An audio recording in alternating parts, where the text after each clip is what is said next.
Today we're going to be having a look at these.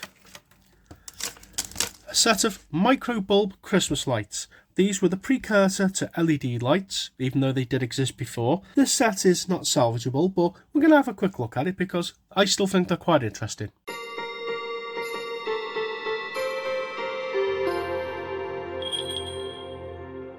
So this set of lights is from B&Q. Again, they came in a bundle.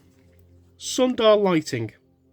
They are for indoor and outdoor use only. Do not connect this chain electrically to another set. Always must be connected to the transformer, and the transformer must be located indoors. IP44 rated, and each bulb is 1.5 volts, 0.09 watts. There's 240 on the set. Multicoloured sea worm lights green cable. I don't know if that's green worm or glow worm. We've got model numbers and manufacturer codes, and only to be used with the supplied transformer, and I wasn't sure which one I needed, and it tells you which model transformer you need. It didn't really help me in finding the transformer because I had two transformers that came in the bundle and they're both made by the same company, but this one and this one have different specifications. You can see there's specifications on this one, which is very light, feels like there's nothing in it. And then you got this one, which is very, very heavy. And I would have assumed it would have been the heavy one that powered these lights, but it was the light one. So I'll just get that plugged in, ready. And as mentioned, these micro bulb lights were a precursor to LED lights. These were literally the final step before we got mass-produced LED lights. We have had LED lights in the past, as you know. We had our Pifco electronic light saga. There's a playlist to those lights in the top corner there if you want to check out those lights and the trials and tribulations that we had on that set of lights. Luckily they were fixed by a subscriber, Liam Lucas. Again, in the description of those videos you can see all of his details. Go check him out, he's a good chap. Although Pifco did have a set of LED lights, they only had 3 colours and they were very, very dim. And even when these lights came out in the 90s, there were still only very limited LED colours. Yes, we were starting to get more brighter colours and they were going more for oranges, yellows, reds, greens, but there was still no blue, still no white. Although they had been produced, they were very expensive to purchase. There's an interesting video about blue LED bulbs, you can check that out there. It's fascinating, I enjoyed it. So we got these in order for people to supposedly, I don't know, get more lights on a tree, I suppose. Strangely enough, these lights are still available. I'm not sure if they're still made today, but I did find this set on eBay and it's in quite modern packaging. So I would say, judging by the packaging, they've been produced within the last 10 years or so. This set of 576 is probably not too far off how many bulbs there are on our set. These are grain of rice bulbs. I sometimes call them grain of wheat. They're either grain of wheat or grain of rice, take your pick. They're all different sizes. These ones they're 4mm bulbs. They're micro bulbs. They're just little tiny things. These have been around forever. They're in car instrument bulb clusters. They've been around a very long time, lighting up stuff. These ones are all coloured and they're built in a very similar way to LED lights. There are multiple banks on this. It's not just one set, you can see there. There are 4 cables running them, and just like LED lights, they're pretty unfixable, especially when they start going wrong. But because these are like a 90s set, they are vintage. Let's get them turned on. And there they are. They got nice, pretty little colours, but they are not very bright. For example, this is a 12-volt bulb running off 9 volts, and it's about the same brightness as these lights. You'll see there are multiple bulbs out on this set. There is a bank out because they're damaged. See? Luckily, because they're low voltage, they're not dangerous to mess around with, so let's see if we can get them fixed. Let's have a little bit of fun today. Get the heat shrink off.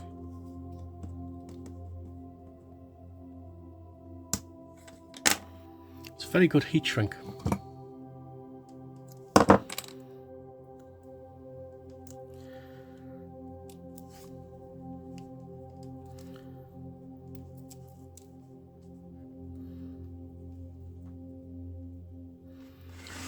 That's how they work. They just attach on the bulb there. What's our heat shrink collection look like? Will it fit over our bulb? Just about. We'll get back to that. So what happens if we attach this cable back on? There we go.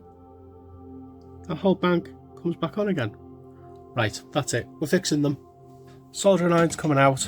I'll isolate the set. So while that soldering iron is heating up, we will try and get our heat shrink over our bulb.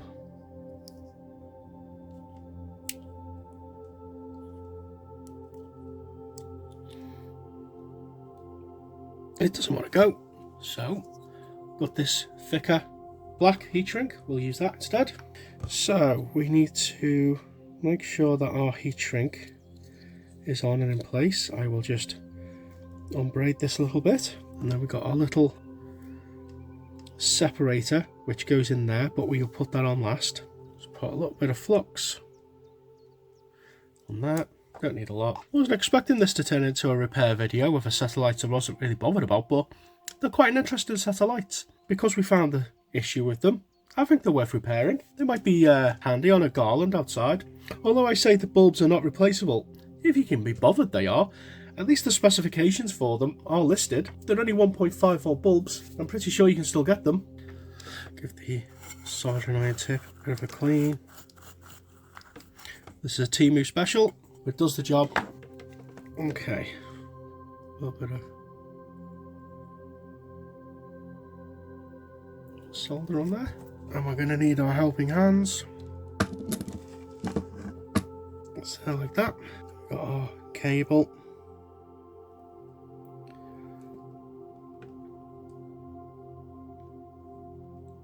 Okay, we can just about see here.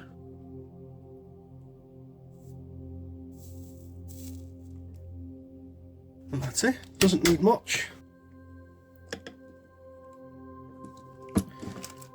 Our cable freshly soldered on.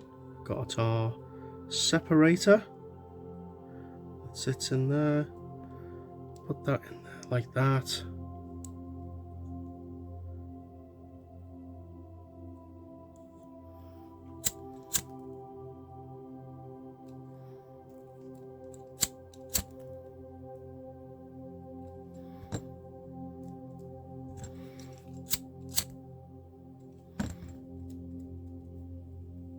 Not much we can do with the braiding, but there's our repair. It's done. Let's see if our lights are all back to work in order again. And they are. There's another bank out somewhere, so let's have an investigate. Let's see if we can find another issue down the line. And there we have it. Found it already. Obviously these bulbs are very delicate and there's nothing much stopping them from being pulled apart. There you go, that gets another bank lit up. I think there's another bank out as well. So I'm just going to get this fixed and I'll come back to you. So I found this. This is where several wires tie in. You've got these two cables here which were attached to the bulb, and the bulb does not work and the bank does not light when attached, but all this exposed cable was hanging outside of the heat shrink, so I'm just going to tidy this up.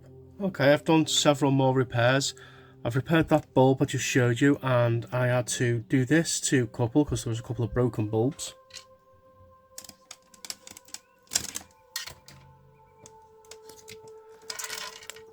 But there we go. There's our micro bulb lights all fixed and working again. All banks are working. I wasn't expecting to do a repair on these and get them going again. And there we have our lights all working again. Had to do a repair here. Just tidy up this heat shrink.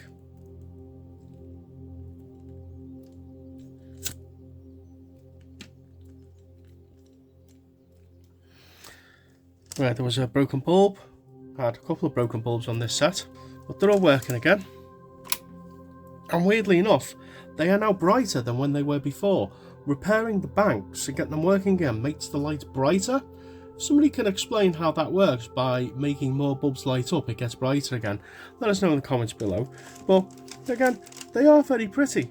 They're just a bit of a pain when you want to fix them. We got them working again, another repair video. And now that they're working, we get a little closer look. There's only 4 colours. We've got yellow, red, blue and green. Little tiny filaments inside. Not much to them. Hope you enjoyed this video. Again, something a little bit different, a set of lights we've not really covered before. They're interesting because, well, they're incandescent, they are classic type lights. It's a shame they don't have any features on them like a chaser function or a flashing function, but I don't know, I might use them on a garland or something for outside. Let us know in the comments what you think about these, what you would use them for, and I think that's where we're going to leave it today. I hope you enjoyed this video, and I'll catch you all on the next one.